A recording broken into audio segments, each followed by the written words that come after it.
na naka-assign sa West Philippine Sea. Ipinakita sa media ng Department of Information and Communications Technology ang videong naglalaman ng anilay pekeng boses ni Pangulong Marcos. We must not allow the other nation to abuse our rights and sovereignty within our territory.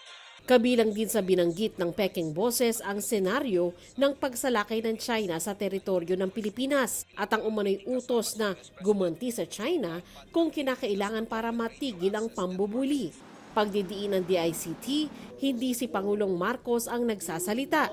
Anito, posibleng gumamit ng artificial intelligence para makopya ang boses ng Pangulo. In this administration, this is the first time that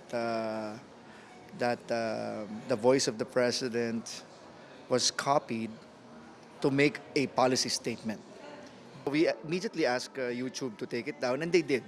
Tinawag naman itong deep fake video ng palasyo. Ginamit lang yung boses ng Pangulo at ginawa siya ng script para ilapat doon sa video na mukhang siya mismo ang nagsasalita.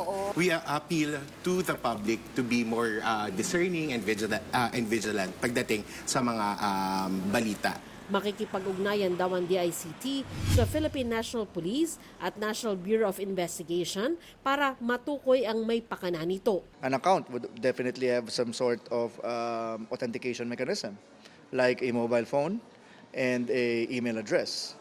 Punto ni Malaya, maaring nagagamit ang ganito para guluhin ang usapin sa West Philippine Sea, tulad daw sa ginawa sa usapin ng umano'y gentleman's agreement ng China at Pilipinas sa Ayungin Shoal. Pinagsabong yung Pilipino. No? Pinagsabong tayo lahat eh. So ngayon nagtuturoan na sino yung ganito, sino yung ganyan. So then we saw there was a foreign hand, no, that was manipulating. So it's some form of information manipulation.